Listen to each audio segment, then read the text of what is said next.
Blue Apron is the leading meal kit delivery service in the U.S., and while many know what they do, not many know about the types of meals you eat when you cook with Blue Apron. Now tell me how these sound. Chili butter steaks with lemon parmesan butter and potatoes. Vegetable lo mein with bok choy and carrots. Spicy shrimp bucatini with cabbage and toasted breadcrumbs. Roasted chicken and maple butter with sweet mashed potato and collard greens. Blue Apron delivers fresh, pre-portioned ingredients and step-by-step recipes right to your door. They can be cooked in under 45 minutes. The menu changes every week based on what's in season and is designed by Blue Apron's in-house culinary team. Blue Apron offers 12 new recipes each week. Customers can pick 2, 3, 4 recipes based on what best fits their schedules. And Blue Apron sends only non-GMO ingredients and meat without added hormones. Blue Apron is treating our listeners on the right time to their first 3 meals free. A $30 value when you first order if you visit blueapron.com/Bomani. So check out this week's new menu and get your $30 off with free shipping at blueapron.com/Bomani. Blue Apron, a better way to cook.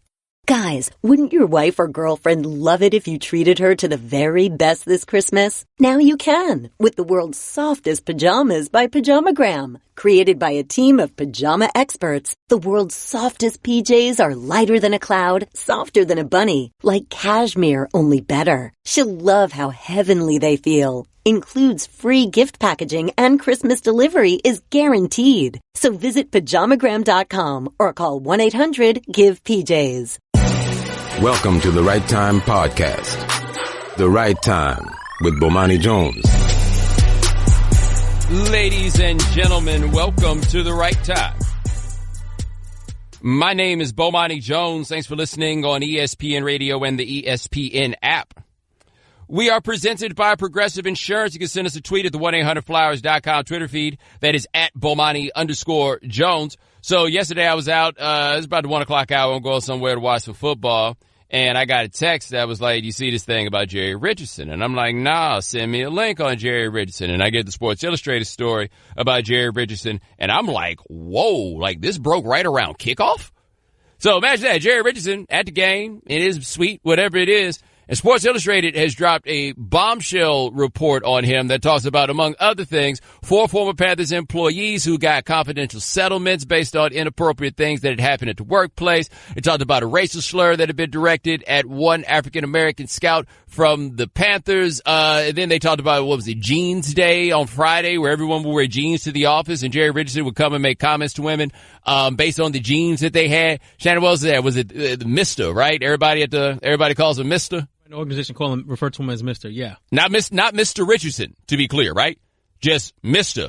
Like the color purple. Well, not exactly like the color purple, but like the color purple. They just call him Mr. Like it sounds like this wild, antiquated sort of workplace. Then there were more details, like the idea that they said allegedly Richardson would have an assistant like walk a woman to his suite, and then he would get there and say things to him like, you know, I would love to shave your legs. Like, you would love to shave their legs? Like that's what we're doing here, right? So all of this happens after the game. Jerry Richardson puts out a statement saying that he will in fact be selling the team, but the statement of course made no level of apology for any of the allegations that were there in the report. So if you were wondering when what's happening all over the rest of the world would get a little bit closer to sports, this is the moment where it has happened, right? Like it gets to an NFL team owner. I don't think there's anybody at this point who can be surprised to hear about any sector of life where this sort of thing comes to, because this thing comes to kind of just like attitudes men have toward women, and they're pretty pervasive everywhere. But now this has come to a place where, like on the airwaves here and stuff like that, we wind up talking about it. I want to know who got Jerry Richardson on the phone that afternoon and was like, hey, we got this statement right here about how you're going to sell this team. Because you have to say today that you are going to sell this team. And shortly after that, you are probably going to need to say that you are not going to be involved in the day-to-day for this. And here's the reason. The NFL has said right now that they are going the Panthers had an internal investigation that was going on about Richardson. The NFL then took over that internal investigation as it has gone on. And I would imagine that the NFL would love nothing more than for Jerry Richardson to be long gone by the time the details of that investigation become clear. Or they would just like this to move fast enough that by the time they probably should have had an investigation, you might have forgot about it and moved on to something else, because at that moment, they don't have to reckon with it. And the reckoning part of it as it comes to the NFL and where this gets to be interesting is what you do here effectively becomes the template if you have to do something else with some other team. You see what I mean? So dealing with this and whatever comes down, you got to deal with it, but you've got to keep in mind that whatever happens somewhere else that comes up is going to wind up having to be dealt with also. Now, for the NFL, 32 owners, right? I am not in a position here to say anything about how the owners get down on this. The Richardson story winds up being kind of two-pronged, because one thing I noticed, and Shannon, you tell me if you noticed this in the mentions, like on the Twitter mentions, because I noticed this. I had people who hit me up saying they wanted to talk about Jerry Richardson and the matters of gender involved. And then I had people hit me up and say they wanted to talk about Jerry Richardson as the racist owner. It was almost like a ink blot test, right? On what people focus on. Like, did you notice that split? Absolutely. It seemed weird because it seemed like folks wanted to focus on one or the other. Right. But see, for the NFL, now you got both. Right? So if you have someone who feels they have been treated improperly at the workplace on the basis of race, then this is going to become the template for how that gets dealt with. If you have these issues of sexual harassment, then this becomes the template of how to be dealt with. And who are the people who are going to ultimately be behind determining what the course of action is on this? The other owners. Now, to a degree, we are asking those other owners, at least some of them, one might presume, to pick their own switch. Right? Because whatever happens to the Panthers, if you are in a similar situation, then that's going to come down on you, wherever it is. You remember when, with Donald Sterling, when the NBA ran Donald Sterling out of there. And remember, they ran Donald Sterling out of there for something very, very particular, right? What those statements were that he got caught saying to the woman that then got broadcast. They didn't get him for like the overall culture. Keeping in mind, there have been allegations that Donald Sterling was bringing people to watch the dude shower. And all the things that Sterling had been alleged to have said at all these different points. They didn't get him for that. They got him for that one particular thing. And getting him for that one particular thing kind of made it easy for him to a degree because you couldn't go and look at every other team and see how they get down and then say, okay, this is what we're going to do. They were like, no, we're getting you for this one thing. If they're going to get the Panthers or Richardson, whoever it is, for the larger culture that's there, then all these teams understand that their cultures are open doors for the league if they want to give some level of punishment. So then if you are the owners, how do you decide what this punishment is? You're picking your own, like I say, they get to pick their own switch. How are they going to do it? But it's Mark Cuban. You remember Mark Cuban did that interview where he was trying to explain that all of us have our impulses on, like he said, if I see a white dude with a face full of tattoos or a black kid with a hoodie, I'm going to be scared either way. And we need to understand and have a dialogue and a conversation or anything. That was one of those, because he was like, no, we shouldn't take Donald Sterling's team. Because he's like, hey, man, you never know when that mirror, at least it felt like, you never know when that's going to spin back around, and you never know when it's going to hit you. So what's the NFL going to do? In the end with this, what are they going to do? Not sure. I'd also like to point out something else that's very interesting. Shay, did you notice this? It doesn't seem like anybody was able to get a microphone in Jerry Richardson's face or any other suit's face, so they had to come talk to the rank and file. Football players and the coach. And I can imagine that's probably the last thing that Ron Rivera wanted to talk about. Also think about it from this standpoint too, right? So, like, all companies have their public relations wings or whatever, right? And you send the publicists out to take the bullets for everybody. That's not what happens in sports. We send the players and we send the coaches out there to talk about these things. And what does that mean when we talk about the Carolina Panthers? That's right. We need to get an answer from Cam Newton. Now, I imagine that there had to be some public relations person with the Panthers whose job it was to try to get, like, Cam, like, what we're going to try to do. But also, Shannon, what do you do if you're the public relations person? Because as of right now, you still work for Jerry Richardson. Right? At the same time, I'd imagine that you give Cam the heads up and try to keep it as vague as possible. Yeah, but also keep in mind, this happened on game day. Right? So it's not like they had all night to send Cam home with some flashcards or something to think about this or whatever. No, they're catching him after the game wearing that ridiculous hat and those shades. Like, nobody told him, hey, Cam, we're going to have to talk about some serious stuff, man. You might want to take that Aladdin hat off there. Nope. He's up there with the Aladdin hat. Didn't he have some, like, funny-looking glasses, like could have been, like, from Tom Petty Into the Great Wide Open video? They had, like, a tint to him. But anyway, there's Cam. He was up there, and you could tell as he started talking, like, man, I hope I don't mess this up. Play the first one. I heard about it, but I haven't, really dug into it. And I just recently, seen the internal investigation about all that. But, one thing about it, man, Mr. Richardson has been an unbelievable source in my life. I can't really speak on nobody else, but I have conversations because in my life, it's hard for me to kind of talk to certain people with them not being able to understand where I'm coming from. And I found a place of a refuge, with Mr. Richardson. Shannon, I want to know what exactly it is that he and Jerry Richardson are like right here on, where the only person he feel like he could talk to about some of these things is Jerry Richardson. Like, Mr. Richardson, you see that episode of Atlanta last night? Right. Well, when his character just come in there and be like, you know what I love? A big, sumptuous biscuit from Hardee's. Right? Like, I can't imagine the Cam's just up there like, what am I supposed to do right now? Right? Because I just got off work. Like, what am I supposed to say about Jerry Richardson right now? And hold on, he had more. That's very serious. That's something extremely serious right now, especially when you see so many people getting picked out because of the things that they've done in the past. So, I don't take that lightly. I was just telling you my personal experiences with Mr. Richardson and how he has had such a father-like role to a lot of players in that locker room that's present and, past. So, for me, I hope things doesn't alter my thinking of Mr. Richardson, but for what I do know, man, he's given, me some things that, I just will forever be appreciative for him. I'd have gone with no comment.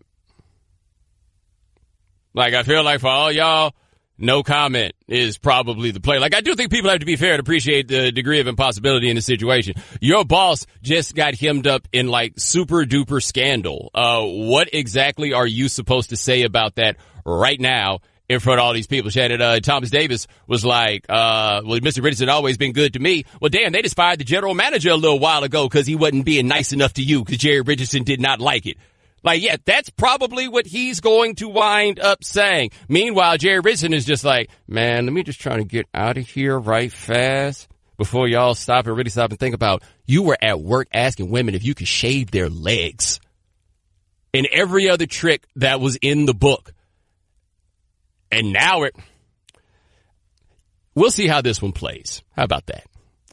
888-729-3776. That is our telephone number. Coming up next, there's a lot of speculation about who might be the next owner of the Panthers. I'll tell you what might be the worst idea I've ever heard on ESPN Radio, the ESPN app, Sirius XM Channel 80. The Right Time with Bomani Jones.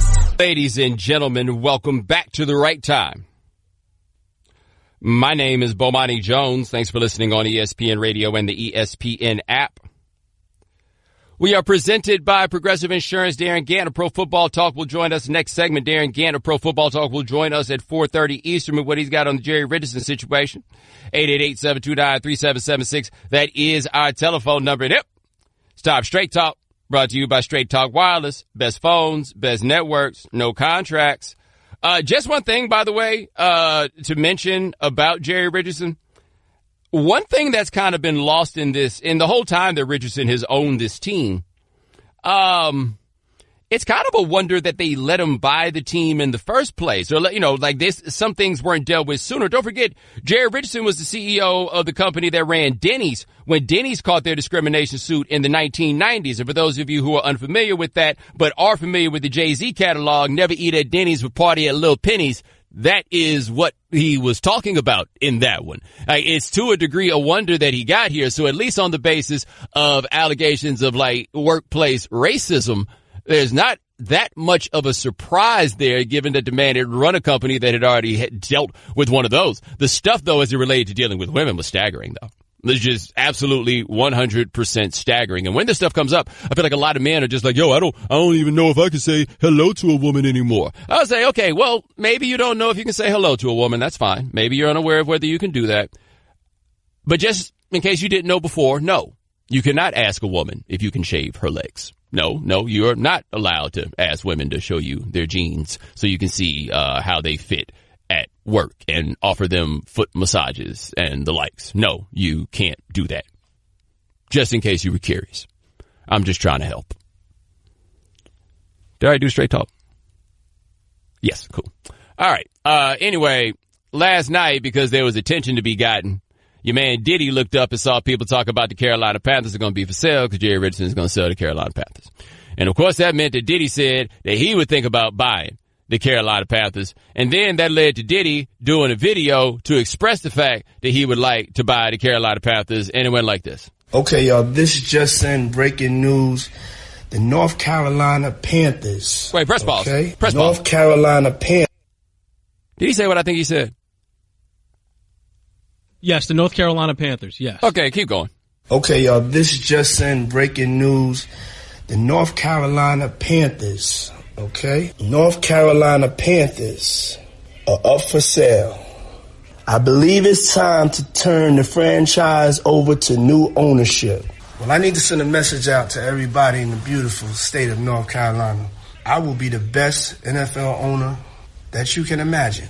I will immediately address the Colin Kaepernick situation and put him in the running for next year's starting quarterback. It's just competition, baby. It's just competition. But also, I will have the best halftime show, the best selection of music, and we will win. Okay, so here's the thing about the best halftime show. Shannon, you want to guess who will be the performer at the halftime show? Because I got to guess. I know exactly who's going to be, if Diddy's involved. The halftime performer is Diddy. Yes, it is Diddy. Perhaps hologram Biggie, but definitely Diddy is going to be the halftime performer. I also feel like he does not realize that if you want to curry the favor of Carolina Panthers fans, saying we bring Colin Kaepernick in when you got Cam Newton isn't the way to do it. Not so much because they love Cam Newton so much, but if they don't like Cam Newton that much, what the hell you think they're going to have to say about Colin Kaepernick? Although I would love to see, Shannon, the post-game videos of those two walking out in their gear after the game, with Cam Newton out here dressed like Willy Wonka and Colin Kaepernick out here wearing his Eldridge Cleaver suit. With Colin trying to pass these books over to Cam, like, look, man, you need to read The Wretches of the Earth. All right, can you imagine the locker room split that would develop if you had Cam and Kaepernick in there at the same time? Can you imagine that? You said it was just competition, baby. What does he think this is, the band? Yeah, well, that's the other thing, too. Like, you know, they actually have a thing. Like, and also, my first order of business is to bring Colin Kaepernick back. Diddy, no, this isn't how this works at all. The other part of it, though, Panthers would be signing the worst contracts ever. Like, what you mean I signed over all my publishing? I said, the Panthers would be the first team signing dudes to 360 deals. Right, all you get jerked like it's a record industry dude. All of these cats will wind up getting jerked. The North Carolina Panthers. Is there anything more New York than having no concept of anything outside of New York in the way that he did, say, in the North Carolina Panthers? That's the most New York thing he possibly could have said. Because they are trying to figure out who it is that might buy this team. And an interesting question is going to be like what the valuation of the team is going to prove to be. Now, one point I want to make on Jerry Richardson, because I've heard people talk about this, and I think it's something to kind of consider. That I think when things like this happen, people want to see some measure of punishment. They want to see people suffer. Like, one thing about, I think, the social media and everything else is that it's kind of empowered people in such a way where they have at least the feeling that they have more control over the adjudication of these matters than they ever did before. So with somebody like Jerry Richardson, the same way it was with Donald Sterling, it's like, okay, now we got a chance to make this rich person pay. Except the problem is, in a circumstance like this, you can't really make the rich person pay, because the only way that you can make the rich person pay is to pay the rich person. So the idea that Jerry Richardson, who paid however many hundreds of millions of dollars for the team in the first place, might have to sell it for what Forbes valued the team at $2.3 billion, I believe it was. $2.3 billion. So they're like, oh, man, you're really punishing this old man by giving him $2.3 billion, except for the fact if he wanted that $2.3 billion, he'd have sold the team already. All right, like Jerry Richardson, Jonathan Jones of Sports Illustrated wrote a very good column about this, about the way that Jerry Richardson is so consumed with his own legacy. Like, that's the big thing to him, is his own legacy. This is a man that has two statues built of him while he's still alive, one in front of the stadium and one at Wofford College. He has his name all over the place. Like, he believes he is big into the weight of the Richardson name. He wants it to carry on for a very long time. And what is happening here is actually, for a guy like Jerry Richardson, maybe the worst thing that could happen. Because he really cares about what his legacy is in that way. Now, you could obviously make the easy argument that if he cared about his legacy, he wouldn't have done those things. Yeah. I understand what you're saying. I'm saying that having the name sullied bothers him. he never thought that stuff was ever going to be the thing to do it. But the idea of taking his team away from him, like with Donald Sterling's thing was he never wanted to sell anything. So forcing him to sell something was as close to a punishment as you were going to get. But the bottom line is you ain't never going to really hurt rich people, right? Like that, like they got the whole game built up to even when they hurt, it don't hurt that bad. Straight Talk Wireless, nationwide coverage on America's largest and most dependable 4G LTE networks. All right, coming up next, how surprised were people inside the Panthers organization when the investigation was announced? We'll talk to Darren Gannon, Pro Football Talk on ESPN Radio, the ESPN app, Sirius XM Channel 80. The Right Time with Bomani Jones. Ladies and gentlemen, welcome back to The Right Time. My name is Bomani Jones. Thanks for listening on ESPN Radio and the ESPN app. All guests join us on the Shell Pennzoil Performance Line, just like our next guest. He covers the NFL at ProFootballTalk.com, works out of Charlotte. His name is Darren Gant. Now, Darren, we just saw that Jerry Richardson has given up the day-to-day operations of the Carolina Panthers after the Sports Illustrated report this weekend about the workplace and the environment for the Panthers. Are you surprised that he's walked away so easily without a fight? Makes you wonder what else is in there, doesn't it? Yeah, like that was, I mean, because I think this is a part that you could clarify is how important being the owner of the Carolina Panthers is to him. Oh, I mean, it's central to he cares very much about his legacy and his place in the world. I mean, this is a man, I can tell you about, I've sat in his house when he's taken calls. He enjoys the fact that powerful people call him Mr. He cares very deeply about how he's perceived, and running that team is central to what he's about and who he believes he is. And to give it up, I think it is. It's troubling, and it makes me wonder what else is to be uncovered. And, to be honest with you, I think the sexual harassment allegations are very serious. I don't mean to diminish that in any way. And that got everybody's attention because of #MeToo. The racial stuff, I think, is probably as big or bigger reason as that he's stepping away as quickly as he is, because that's a problem that hurts him on a day-to-day basis running that team. Because if you believe what's in that report from Sports Illustrated, and I've been given no reason to suggest that you shouldn't believe it, then I think it's reasonable for Julius Peppers to walk up there and say, "You think that about me?" Or for Thomas Davis to say, "You think that about me?" And you can't own a football team if that's going around. Well, how aware, I guess, or were you surprised as someone who'd been around the organization with these allegations? I'm not going to tell you I saw it, but I tell you what I did see over the last, 20 years being around this market and being around that team. He's an 81-year-old white man from the South, and he says things and he believes things based on a certain context that you only get being a white man from the South of a certain generation. And I think, a lot of the stuff that he has said in the past, and a lot of people, things they've talked about him, are probably in his mind innocent, or at least not malicious, and he just doesn't, he can't understand how it sounds to people who grew up in a different context, who grew up in a different time, or grew up in a different place, because, it's just a very old South way of thinking he has and has always had. All right, talking to Darren Gannon, ProFootballTalk.com here on The Right Time. So with Jerry Richardson out of the way, what do you think happens next?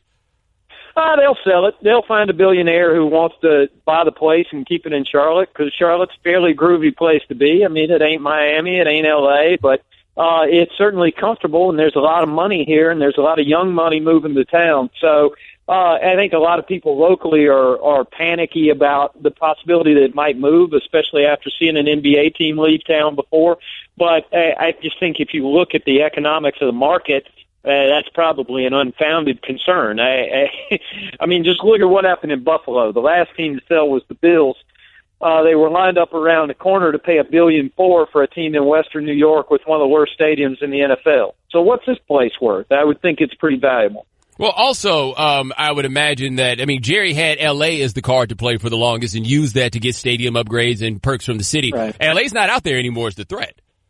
Right, and there really isn't. I mean, what is the threat? San Diego, they don't have a stadium. That's why the Chargers aren't there. St. Louis, nobody's moving to St. Louis. No Fortune 500 companies are leaving Charlotte to move to St. Louis. That's an economic reality. So I don't know, I don't know what the market would be, what the alternative would be. I really don't. I mean, I guess, if the NFL needs its next stalking horse for these negotiations, East Bay, California would be the one. I mean, from a market standpoint, not having a team in San Francisco/Oakland, which I don't think you count Santa Clara as that market anymore. I mean, it's close and they carry the same name, but it's a different locality.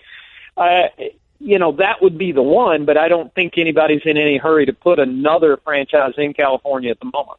All right, talking to Darren Ganner, Pro Football Talk here on the Right Time. Now, also, this is interesting that as Jerry Richardson loses day-to-day control of his team, Jerry Richardson's favorite player, Thomas Davis, got a 2-game suspension for that hit on Devontae Adams. What did you think about that?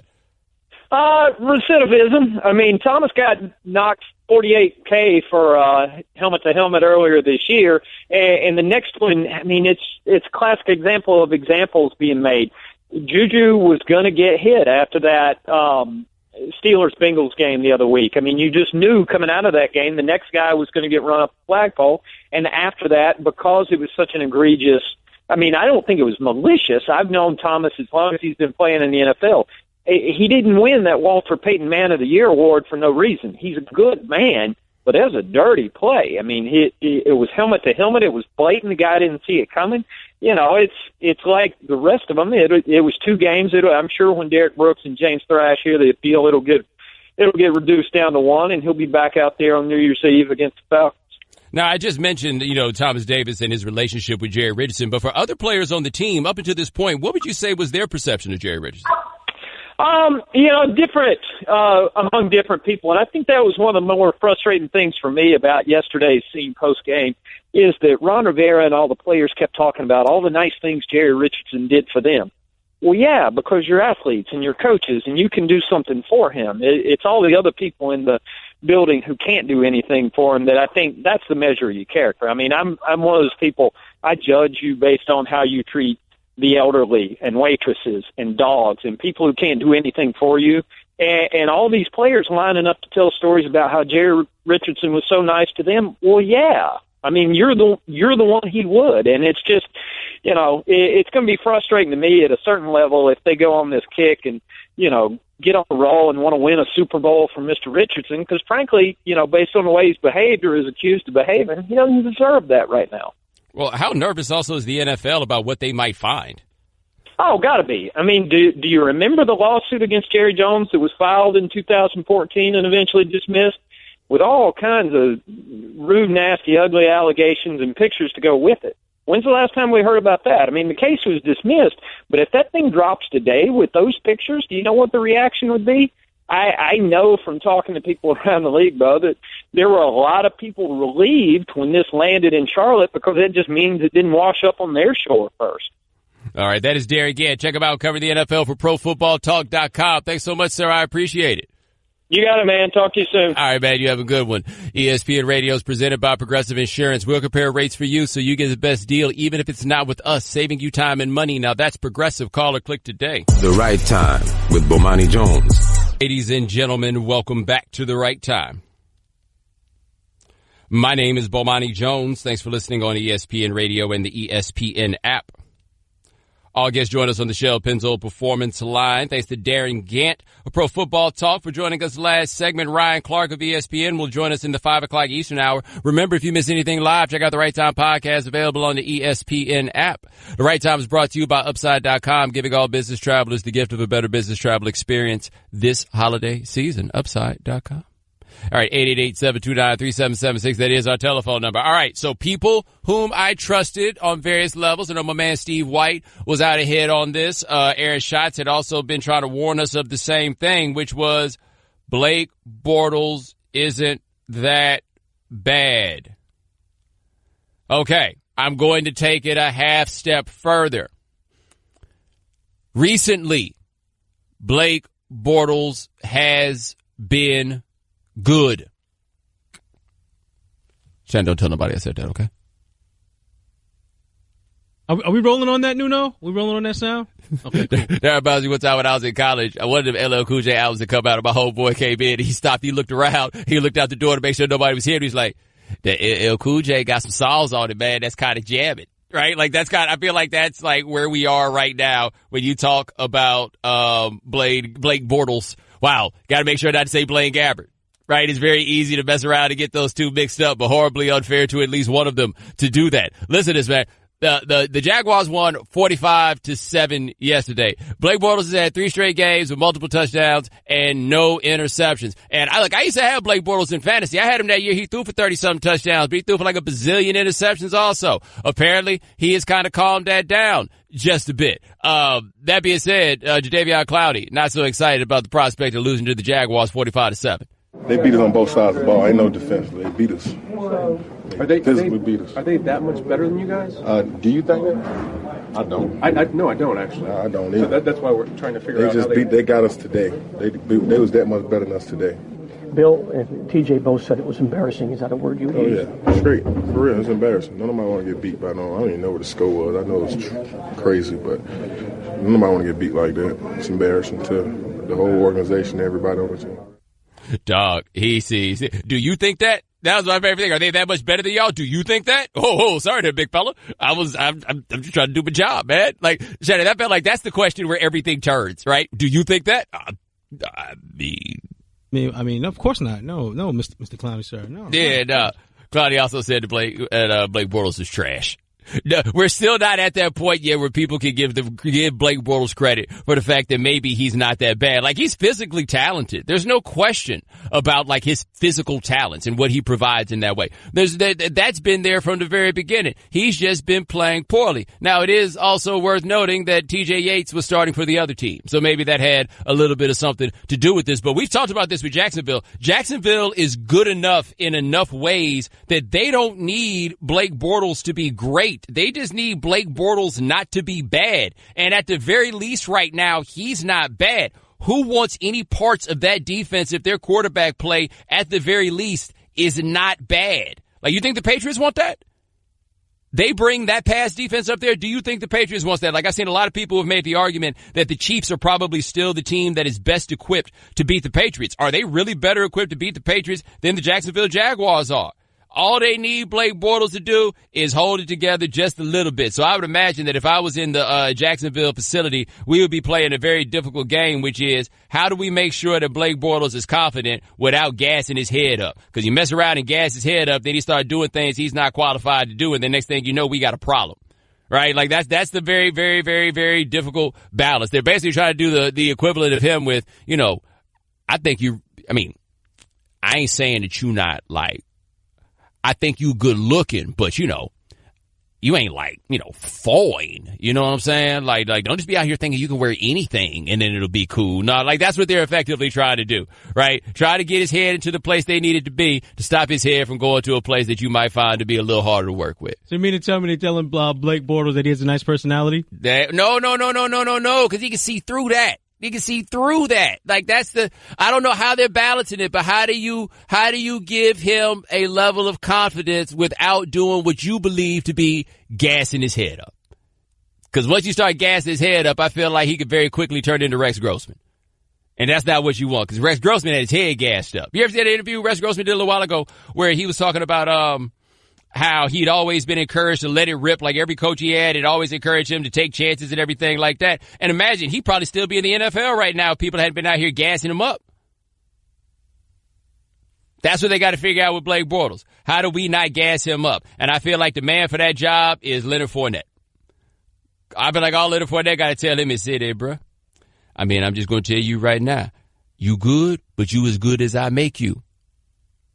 Don't make me worse. Did he say that the other day? Just basically like, yeah, he finally got a running game. This is a Leonard Fournette. Was it last week? Yeah, last week. What can you say, by the way, about the way Blake Bortles played in this game? He seems to be stepping up in a really big time. Like I told y'all, man, Blake's coming around, man. To me, he's one of the top 5 quarterbacks. Last year, it didn't have a running game, and now we have a running game, and I think he's showing his true colors.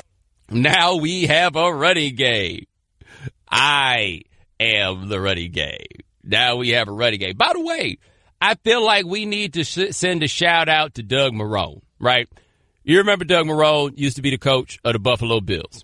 And then Doug Marrone, after the team got sold, jumped on a loophole in his contract that said that he could get all his money if he walked away when the ownership changed. And so he did that. And we're like, oh, that's silly. Ha, ha, ha. Nobody's going to pay you to be a head coach. And he didn't get a head coaching job. But what did he do? Last year, or the year before last, he slid in there with the Jaguars as the offensive line coach and got himself an assistant head coach and slot on that, right? Here's the thing about being an offensive line coach and an offensive line coach specifically who has head coaching experience.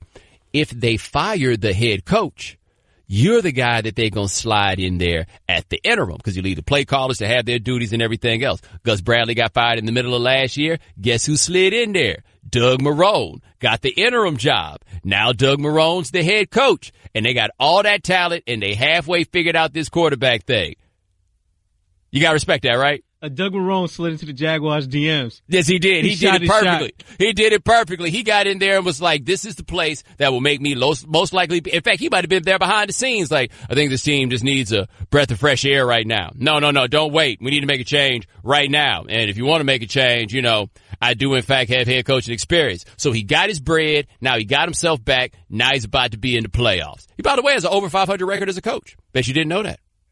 888-729-3776. That's our telephone number. Coming up next, we will talk about the issue that has had football fans outraged. The catch rule. ESPN Radio. Thanks for listening to the Right Time Podcast. Please come back tomorrow for more. And don't forget to listen to The Right Time with Bomani Jones from 4 p.m. to 7 Eastern on ESPN Radio and the ESPN app. Blue Apron is the leading meal kit delivery service in the U.S. And while many know what they do, not many know about the types of meals you eat when you cook with Blue Apron. Now tell me how these sound. Chili butter steaks with lemon parmesan butter and potatoes. Vegetable lo mein with bok choy and carrots. Spicy shrimp bucatini with cabbage and toasted breadcrumbs. Roasted chicken and maple butter with sweet mashed potato and collard greens. Blue Apron delivers fresh, pre-portioned ingredients and step-by-step recipes right to your door. They can be cooked in under 45 minutes. The menu changes every week based on what's in season and is designed by Blue Apron's in-house culinary team. Blue Apron offers 12 new recipes each week. Customers can pick 2, 3, 4 recipes based on what best fits their schedules. And Blue Apron sends only non-GMO ingredients and meat without added hormones. Blue Apron is treating our listeners on the Right Time to their first 3 meals free. A $30 value when you first order if you visit blueapron.com/Bomani. So check out this week's new menu and get your $30 off with free shipping at blueapron.com/Bomani. Blue Apron, a better way to cook. Guys, wouldn't your wife or girlfriend love it if you treated her to the very best this Christmas? Now you can, with the world's softest pajamas by Pajamagram. Created by a team of pajama experts, the world's softest PJs are lighter than a cloud, softer than a bunny, like cashmere, only better. She'll love how heavenly they feel. Includes free gift packaging and Christmas delivery is guaranteed. So visit pajamagram.com or call 1-800-GIVE-PJs. Welcome to the Right Time Podcast. The Right Time with Bomani Jones. Ladies and gentlemen, welcome to the Right Time. My name is Bomani Jones. Thanks for listening on ESPN Radio and the ESPN app. We are presented by Progressive Insurance. You can send us a tweet at the 1-800-Flowers.com Twitter feed. That is at Bomani_Jones. And apparently there was an outrageous situation that we had in the NFL this week. The sort of thing that happened that was so shocking and so stunning that even though you have heard a story like this one, it still managed to take people aback. That even though they have been in this situation before, that by now you should not be surprised maybe to hear these sorts of things. Football fans are still horrified to find out the truth and that things are still the way they were. And when I say that, I am obviously talking about what happened in Pittsburgh. Now, in Pittsburgh, we had a situation where the Steelers had thought they had caught a game-winning touchdown or a go-ahead touchdown. What was it? Roethlisberger threw the ball to Jesse James. Jesse James seemed to have caught the ball, then tried to stretch out, and then he wound up going to the ground, and he broke the plane with the ball in his hand, but he went to the ground, and when he went to the ground, the ball wobbled. When he hit the ground, it went to instant replay, and I watched that whole thing play out as it did, but I watched it with a very interesting perspective, which is I watched that all happen with somebody who had Pittsburgh plus 2.5. Now, it was a 3-point game at that moment, and he had Pittsburgh plus 2.5. And on top of that, if I'm not mistaken, the score at that moment was 27-24, and the over-under was set at 53. So I imagine some of you were also in this position, but the ball goes over the goal line. I watched my man go through the ecstasy that comes from gambling on these sorts of things. And then I watched him get on the phone with somebody, and they were talking about how that was, it was a touchdown and everything else. And I'm looking at it, and I'm like, that's not a catch. It's not a catch. And, of course, now he's mad at me because he feel like I'm out here messing with his money. I'm giving him the pessimism that he don't want right then because he just experienced that euphoric release. I've seen this guy score a touchdown pass. I'm like, it's not a catch. Ball wobble when he hit the ground. It's not a catch. Jim Nance, Tony Romo, they on the television. They say they can't figure out why it is that they're doing all this, looking at it, why it's taking so long. And I'm like, it's because the ball hit the ground. It's not a catch. And then the man got on the microphone and he said that the catch did not survive the ground. And once he said that the catch did not survive the ground, that the ball then had to go back to the Pittsburgh Steelers. And then the Steelers got the ball back, and then they try to take it down the field or whatever it is. And Roethlisberger had one of them situations where the dude didn't get out of bounds. They needed to get up and call the play fast, but the problem was it was third down, and so there was really no point in spiking it because if you spiked it, you basically needed to call the field goal kicker out there. It wasn't the way that you want to play it. So then Roethlisberger tried to do that thing where you fake the spike. Now it gets to be funny because I'm sitting there with my man who, again, has money on this game, and he's like, okay, they're going to go up here and spike it. And I looked at how they set up on the line. I'm like, he's not going to spike it. He's going to run a play. Just you watch. He's going to run a play. Ben Roethlisberger think he's fooling somebody, but he's not fooling me. He's going to run a play. The next thing you know, ball snap. They run a play. Ben Roethlisberger's like, okay, so only one dude is running this pattern, and he's surrounded by three people. YOLO! And then he threw the ball in there, and then the ball wound up being intercepted, and then the game was there. Like, that was it. It was done. It was a wrap. Whoo! Shannon, that was a lot. Like, I feel like I just ran through that whole sequence right there with not taking any stop, and now I'm tired. I wasn't even one that was betting on the game. I wasn't there.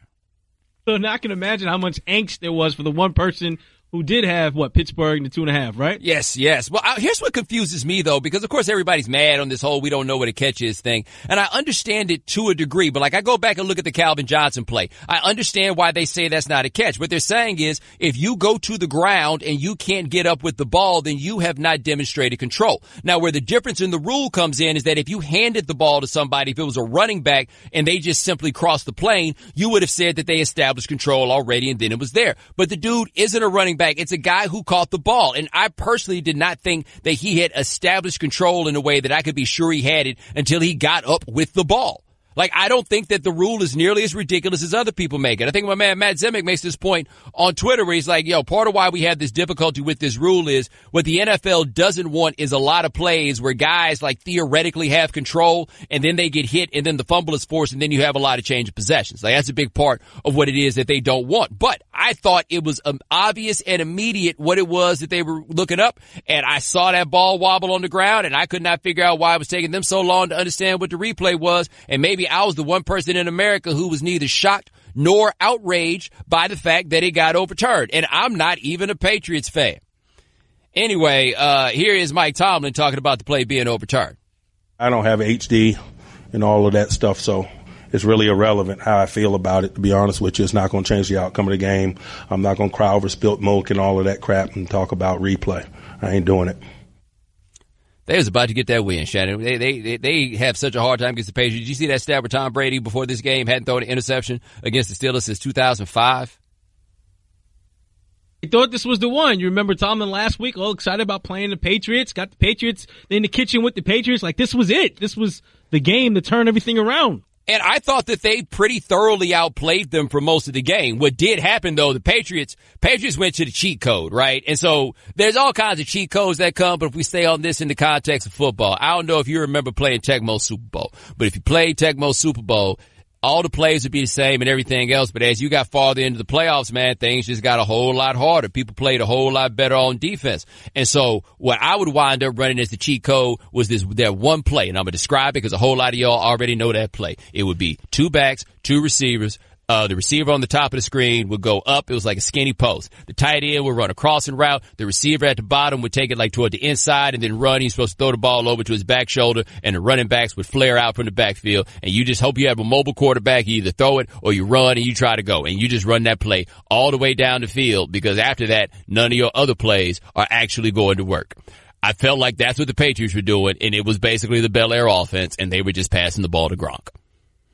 This is the thing that we can make happen. We're going to pass the ball to Gronk. And they just went down to, the Steelers decided they were going to man up on Gronk, even though there's not a single human being in the city of Pittsburgh who can check him. But they made that call. That's what they were going to do. And that is your reminder that, Gronk is that singular. To me, of all the players in the NBA, in the NFL rather, There's no player that is more obviously the greatest of all time at his position than Rob Gronkowski. Like, if you think that Tom Brady is the greatest of all time at quarterback, that's fine. I think there's a lot more room for argument about who's number 2 over there than whoever the hell is number 2 after Gronk. They made one of those. That's it. And that's what got him to win. But let's get back here for a second to Ben Roethlisberger and that play where he threw that interception, right? Because my thing was this. If you mad at the referees about that overturned call, okay, that's fine. But the referees got a story that you could believe in when they came and explained how it is that they did what they did. What the hell was Roethlisberger out here doing? Here's what he had to say about that interception. To be real clear on that, is that Randy or Todd in your ear saying go for it instead of clock it? Yes. Which one? Todd. Now, once again, that's coming from the head guy. Someone's telling them, but they, maybe they wanted the field goal. Maybe they wanted to tie it. I don't know, and so maybe that's on me. Maybe I should have just clocked it, whatever it is. I don't know. So we're not going to look back and second guess anything or anybody. We lost the game, and I threw a pick in the end zone at the end of the game to lose it. Shannon, did he just say he wasn't going to second guess anybody after he second guessed people? After he started naming names, then he says he's not going to second guess anybody. That not only did he name names, he said Todd, and then he says, and that came from the head man. Like, he wanted to make sure that everybody understood I had a different idea. My idea was not the same as their idea. But none of that required you to throw the pick. None of that requires you to see that guy who was covered that you had no chance of completing the pass to. None of it required you to do that. And then for the Steelers, like, I'm trying to think, they were about to come out of there with a victory. Instead, not only did they come out of there with a crushing defeat, but they also came out of there without Antonio Brown, who has a calf injury, and I guess will be back for the postseason. Yeesh, that's got to stink. 888-729-3776. That's our telephone number. You boys still calling in with your stories about why you quit playing football. Let's talk to Steve in Atlanta. Steve, thanks for calling the right time. Hey, Bo, what's going on? What's going on, man? Hey, so I played high school ball in California. I was the all-district second team guy. I wasn't the best guy on the field, but I wasn't the worst guy on the field. So I chose to go to the military instead of going to college. Did special forces in the military. I got out. Got that vocational rehabilitation money from the military, decided, you know what, I think I'm going to play college ball. I got out of the military in the great state of Virginia and decided that I wanted to go into engineering, so I figured, what's the best engineering school in Virginia but Virginia Tech? Fortunately, I was going there during the same time that a certain member of a certain secondary out in Seattle was going there. And I was on the scout team as a fullback, went out, caught a pass in the flat, and got hit so hard that the rest of the story is coming to you from secondhand information because I don't remember any of it. I am told that I walked to the defensive huddle, put my hands on my knees, and said, that MFer can hit. And at that time, I was directed back to the offensive huddle. And the only other thing that I got to say is, if you could put a piece of paper between the ball and the pole, then obviously they didn't get that first down. The Cowboys robbed the Raiders again.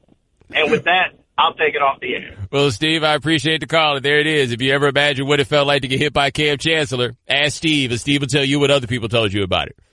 Cam was out there hitting fullbacks? Fullbacks. Was he an undersized fullback? Because that's the thing. And I think I'm about to be on the scout team as the undersized fullback. You got me. Hell no. 888-729-3776. That's our telephone number. Coming up next, I have a criticism of the use of the index card for the first down, but it might not be what you think. You're listening to ESPN Radio, the ESPN app, Sirius XM Channel 80. The Right Time with Bomani Jones. Ladies and gentlemen, welcome back to The Right Time. My name is Bomani Jones. Thanks for listening on ESPN Radio and the ESPN app. We are presented by Progressive Insurance. Ryan Clark of ESPN will join us next segment. Ryan Clark will join us at 5:30 Eastern. 888-729-3776. That is our telephone number. We're here talking about the Steelers and what happened at the end of the game. Let's talk to Gene in Pennsylvania. Gene, thanks for calling The Right Time. Hey, how are you? Why is it every time I call you I'm talking about the Steelers and the Patriots? Hey, man, I guess that's your thing. That's your bag. Yeah, well, Well, yeah, I'm a Steeler fan. Last night I was an irrational Steeler fan. Tonight I'm a rational Steeler fan. So really, the Steelers lost their composure. I mean, okay, they take away the touchdown. They got 28 seconds, right? You take the ball, you down it, you kick the field goal, you go into overtime, and you try to win in overtime. That's the bottom line. It was just a bad series of two bad plays. One bad play, the interception, obviously. Yeah. Well, Gene, I'll say this, man, and I appreciate the call. I would have gone for the win, too. Like, I don't blame them for taking a chance to try to win that game. You go ahead and win it. You just think your quarterback knows better than to throw the ball into, like, quintuple coverage. 888-729-3776. That is our telephone number. DJ Mike Hitman, what's going on? Hey, Bo. Now, how a man gonna run a football team when he can't even get his name pronounced right? I thought it was Love, not P. Diddy. The man can't run no football team. North Carolina? Come on, Bo. It's the Carolina Panther, P. Diddy. The man don't know football. He can't run no team. I can imagine he called a cowboy cowgirl. I thought you liked P. Diddy as an owner, Mike. Oh, I don't like no P. Diddy. I never did like P. Diddy. I don't like his hurrah. I don't like nothing he runs. And I don't like his music. And the man's a bad dresser. Dude, y'all never follow this man. The man can't dress. Somebody else dress him. You don't think you can dress Mike? And another thing. No, he can't support. He got an eye going to the right, one going to the left. That man ain't dressed because he got a coordinator. He don't even match. The man, he want to be like a crayon box, but he ain't the crayon box. He's a Fruit Loop. You know what Fruit Loops is? You buy them cereal, all types of colors, and they don't even go together. That tastes good with milk. Oh, that's what you mean. That's what he is. Gotcha. That's what I mean. Hey, Bo, listen to this. Cowboys still in it. Oh, Time is in it. The Boston Celtics still in it. What a year. It's 2018 going to look so good. And one more thing, Bo. Shannon's going to still go over there and say, because Boston going to beat them Cleveland down. Like your T-shirt say, Bo, beat them down. Have a good one, Bo. Hey, Bo, one more thing. Merry Christmas to you and Shannon and a Happy New Year. And remember, when you think of New Year, think of me, because all the fireworks going to be popping. Have a good one, Bo. All right, Mike. 888-729-3776. I should have waited to hear from Mike about that index card. Y'all see that where it came down to the first down and it was so close that to try to figure out whether or not it was a first down, the referee broke out an index card to see if there was any space between the nose of the football and the chain. Now, Shannon, did the man ever stand the chain up all the way, straight up? Because initially the chain was leaning, so they did stand it up and it was still very close. Yeah, and so he stood it up, and then I was confused because I thought that there was room for the card between the football and the chain. But apparently there was not. That when he put the card down, it hit the football, and therefore he decided that it was, in fact, a first down. And I have to give credit to the referee. I thought that was really, really smart. Right? Like, if you cannot eyeball the distance, then you need something very thin to help you determine whether or not it was a first down. I thought that was a dope way to go about doing it. Jack Del Rio, on the other hand, did not. I don't want to get fined, okay? I'm not happy with the way things were done on a lot of different situations throughout the night. They did the best they could. I had a different viewpoint. I saw error. It was pretty obvious. Never seen error like that and it somehow turned into a first down. Error between the ball and the stick, okay, goes the other way, period. So, Shannon, did the card touch the football or not? Because I thought I saw error too. Do we have an answer? I thought it was short personally until they whipped out the index card. But I have to say, I don't know why people are down on the index card. If there's a reason to be down on the index card, it's not the reason y'all are down on the index card. The reason to be down on the index card is not the ingenuity that the referee demonstrated. After all, we do measure this with a damn chain. The ingenuity came from just thinking about sliding in there. That was cool. But you don't fold the index card if you do that. You put the index card down straight, therefore making that plane as thin as possible, therefore giving you the best answer as to whether or not it was a first down or not. And, Shannon, who folds over an index card? I thought the whole point of having an index card is that you could just use the card as it was. I have so many questions. Why did he have the index card in the first place? For situations like this? Because you never know when you need an index card to determine whether or not it's a first down? How much you would have bet the index card say on it? We are now beginning overtime. Here are the rules for overtime. Oh, it's 10 minutes now? Oh, damn. Okay. Well, there we go. Like, there it was. Raiders fans all salty about the index card. Everybody. So here's the ref. The ref said the ball was touching the pole. I put the card in there, and as soon as it touched, it was nothing more than a reaffirmation. The decision was made based on my visual from the top, looking down, and the ball touching the front of the pole. Also, Shady, he was very excited about making that call. You see the look on his face when he was getting ready to say it was a first down? Does he hate the Raiders? Because he was just like, watch this. Watch this. That man dimple started showing and everything. He's like, watch this. Watch this. You see this? First down. And then it went from there. And by the way, Cowboys still in it. They get Ezekiel Elliott back now. They play against Seattle next week, so that's going to be a big game. And they get Ezekiel back, so it should be interesting. Shannon might go be calling you on your actual phone to talk about that. He going to be sending me stuff to send you if the Cowboys make the playoffs. Yo, Shannon's ready to go to break. Shannon's ready to go to break. 888-729-3776. That's our telephone number. Coming up next, we'll ask Ryan Clark what he thought about Ben Roethlisberger on that interception play on ESPN Radio, the ESPN app, SiriusXM Channel 80. Book your next business trip at Upside.com and you'll get two of the best gifts anyone will give you this holiday season. A free pair of Bose SoundLink wireless headphones so you can have some peace and quiet on your business trip and the gift of a better business travel experience. All that plus Upside is great prices for flights, hotel, and rental cars. Now, to get your free pair of Bose SoundLink wireless headphones, use my code BOMANI when you book your first business trip at Upside.com. That's code BOMANI at Upside.com to claim my free gift to you. Bose SoundLink wireless headphones. Upside.com. You deserve a better business trip. Headphones available while supplies last. Must be first Upside purchase. $600 minimum purchase required. See site for complete details. The Right Time with Bomani Jones. Ladies and gentlemen, welcome back to The Right Time. My name is Bomani Jones. Thanks for listening on ESPN Radio and the ESPN app. All guests join us on the Shell Penzo Performance Line. Just like our next guest, I sat in front of him at a meeting last week. Super Bowl champion Ryan Clark. Ryan, what was going on with the Steelers at the end of that game, man?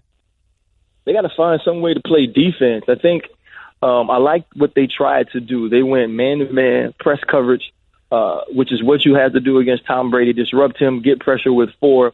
But there at the end of the game, you see that he's targeting Rob Gronkowski every chance he gets. He feels like he's the one guy that can win against man-to-man. I like for them to do something different to take Tom Brady off of his first initial read, which is Rob Gronkowski.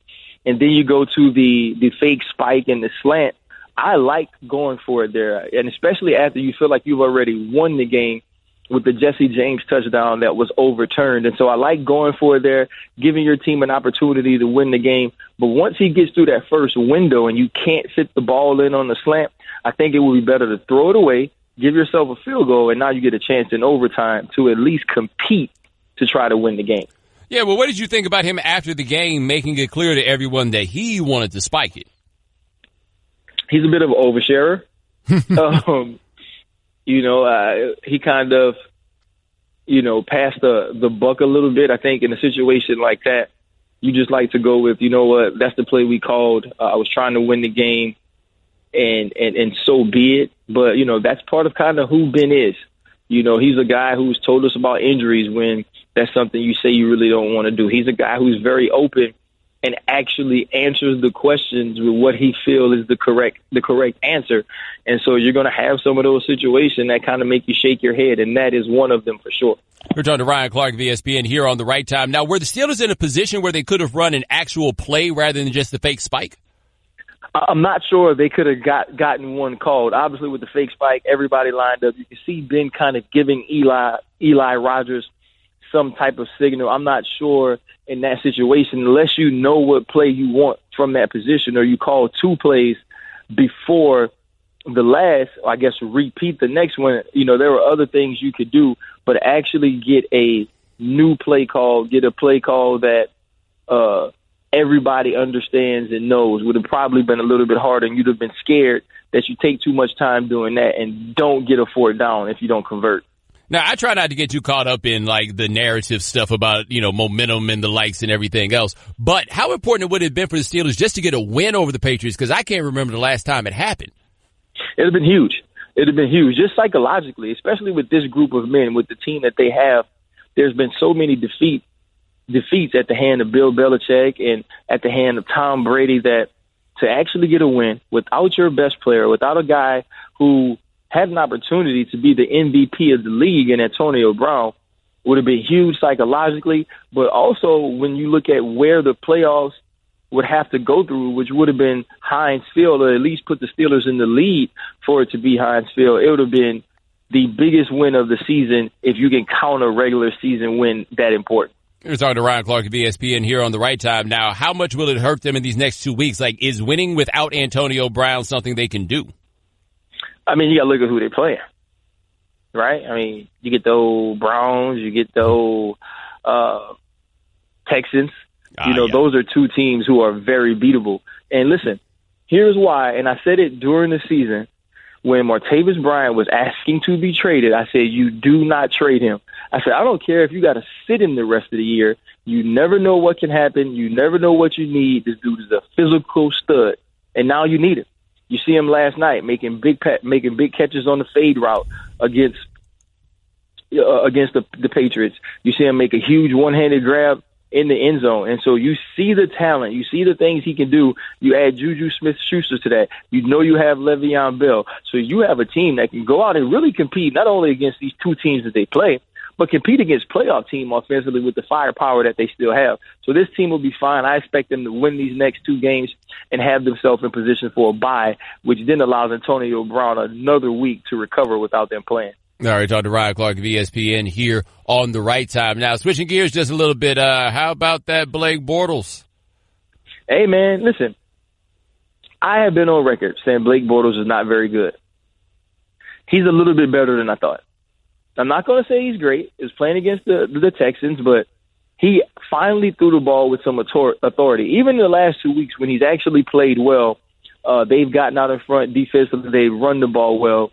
You didn't believe in the throws. Last week, he was stepping into the throw, stepping up in the pocket, making smart decisions, throwing balls into tight spots and tight places. And that's what you need to see out of Blake Bortles to give you any confidence you can compete with the teams you'll play against in the playoffs. And so for them, it is definitely looking up, but I'm not ready to say that Blake Bortles is, as Leonard Fournette said, a top 5 quarterback in this league. You sound like me talking about Kirk Cousins on this one. Like, yeah, okay, he ain't as bad as I thought he was, but y'all tripping. We're talking to Ryan Clark of ESPN here on The Right Time. Switching gears just a little bit, what do you think about the Thomas Davis hit getting a 2-game suspension? I understand what the NFL is trying to do here. Here's a guy who was fined $48,000 early on in the year for a very similar hit, and now you are clearly helmet-to-helmet contacting Devontae Adams, a guy who we've seen be hit in compromising positions already, both last year and this. I don't mind the suspension in a vacuum. Okay, we're trying to legislate this play out of the game. I mind the suspension when Mike Evans got the same suspension for blindsiding Marshawn Lattimore after the play when he's fussing with Jameis Winston, when Gronkowski can do the people's elbow on Tre'Davious White and only get 1 game. I have an issue with it when Crabtree and Talib get into a fist fight in a game, pull off helmets, pull chains, and they only get 2. If all of these things that are away from football, outside of the game, are penalized in the same way or actually less than Thomas Davis, then I have an issue. All right, talking to Ryan Clark. Okay. I understand player safety is important, but now you're starting to say that you're going to legislate things that are just football even more than other things that aren't. All right, last question for Ryan Clark of ESPN here on The Right Time. Did guys around the league have any whispers about the Panthers and Jerry Richardson and what the environment was around that franchise?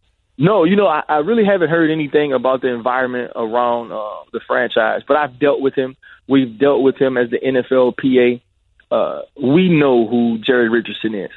The allegations that deal with racism and racial slurs do not surprise me. I'm not saying that the allegations of the way he treated women does surprise me, but that's not necessarily something I can say I saw from his behavior or I've been told from the way that he's interacted with people. But I definitely know that him using a racial slur is neither surprising to me or far off from what I thought he would do.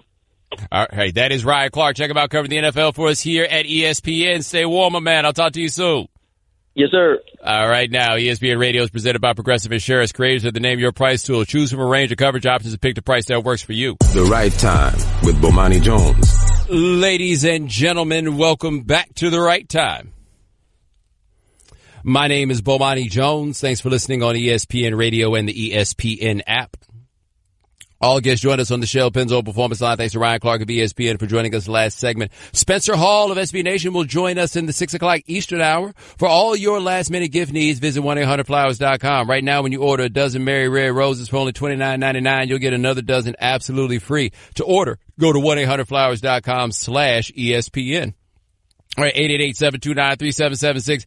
That is our telephone number. So we got reports before the game yesterday that the Bengals were playing against the Vikings, that Marvin Lewis had no desire to renegotiate his contract for 28, because his contract runs out. He don't want to do that. He just going to roll out to pursue other opportunities. That is the story. The story got out before the game. You had reporters saying that players on the Bengals didn't know anything about this until they were getting on the bus. They found out with the rest of us, and then the Bengals went out there and got beat 135-3.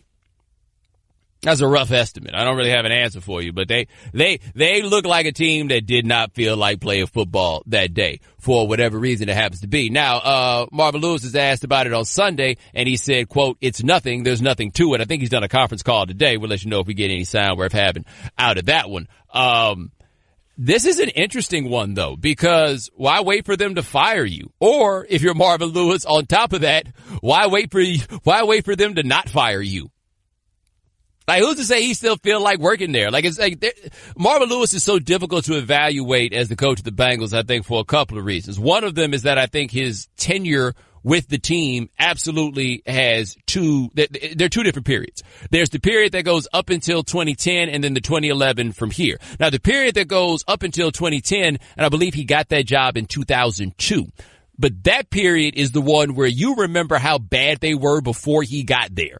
Right? They were so awful before he wound up with that team. And then in 2010, I feel like they in effect fired him and decided to do a rebuild, and then they hired him to do the rebuild. They drafted A.J. Green, they drafted Andy Dalton, they made some other moves, and then they had that run of going to the playoffs. And a team that at one point many believed was the most talented team in the NFL never could get past the first round of the playoffs. Now, the problem, of course, we're talking about them and their inability to get past the first round of the playoffs is Andy Dalton was the quarterback. So I don't have a great answer for you on what magical coach it was that would be able to do that. What happened was teams went out there. We saw this repeatedly. Teams went into playoff games against the Bengals and were like, all right, well, let's make Andy Dalton beat us. And Andy Dalton's like, how come y'all don't want to let A.J. Green beat y'all? And then they would go out there and they would lose. Like, that's what it would be. So I don't know how to evaluate this. But by the way, here's Marvin Lewis today where he says that he's not leaving the Bengals. Marvin, is the ESPN report this morning about you deciding to walk away after this year accurate? No. It's the same report you guys have been reporting on all season. It's just nothing changed since August. So, I mean, it's just the speculation that people keep throwing out there. It makes, we're all wasting time talking about that. Excuse me, Coach, did that catch you by surprise then to see that as you guys are getting here? Well, I don't see it, so it doesn't, yeah. Have you made up your mind at all on? I have not made any decisions about anything, as I've told you how many times. Would it be an inaccurate report at this point? I think it is. You've made that decision to move on. Yeah, I think it is. Yes. All right. So that was him yesterday. I didn't realize ESPN had made that report. Hope I ain't getting nobody in trouble. Anyway, but yeah, that's Marvin Lewis yesterday saying that no, he has not quit his job. Shannon, I get the feeling though the Bengals might have quit theirs. Question I have for you in regards to Lewis, if this is in fact the end of the road here with him with the Bengals, do we grade him on a curve? Just because it's the Bengals and we know what that franchise's history has been? Yeah, but here's the thing, though. Because it's the Bengals, is it even grading on a curve?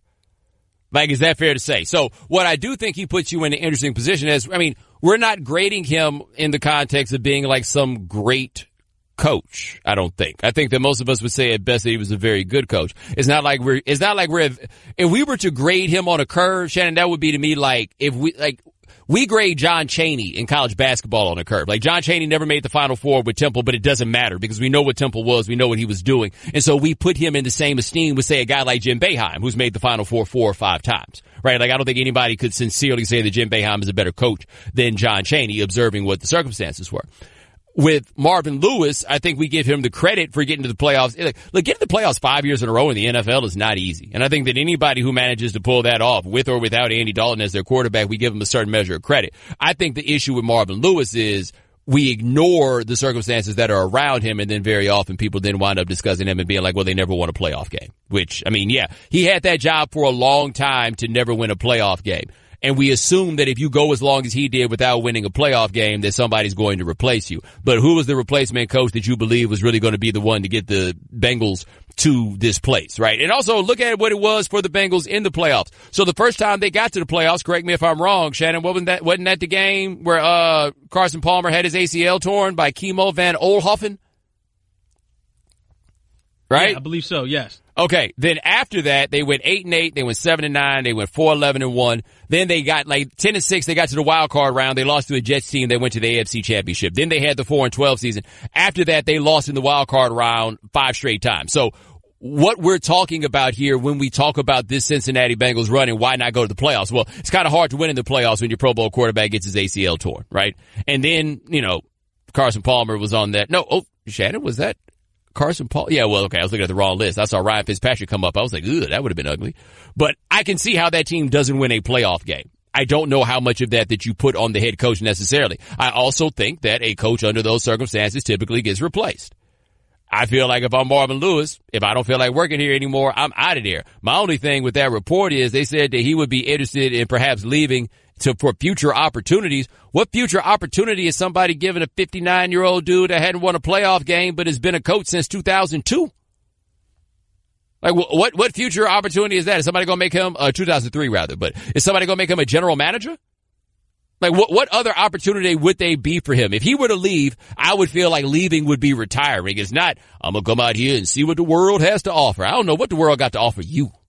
Like, it might have something to offer somebody else. I mean, not to be rude, homie, but I don't really know what the world would have to offer you. So, I mean, if you want a job, you probably should stay there. If you want to move on about your business, go do something else. All right, 888-729-3776. That's our telephone number. Coming up next. Hey, man, so, are the Seahawks actually terrible? Because I saw something this weekend I'd never seen. ESPN Radio. Thanks for listening to the Right Time Podcast. Please come back tomorrow for more. And don't forget to listen to The Right Time with Bomani Jones from 4 p.m. to 7 Eastern on ESPN Radio and the ESPN app.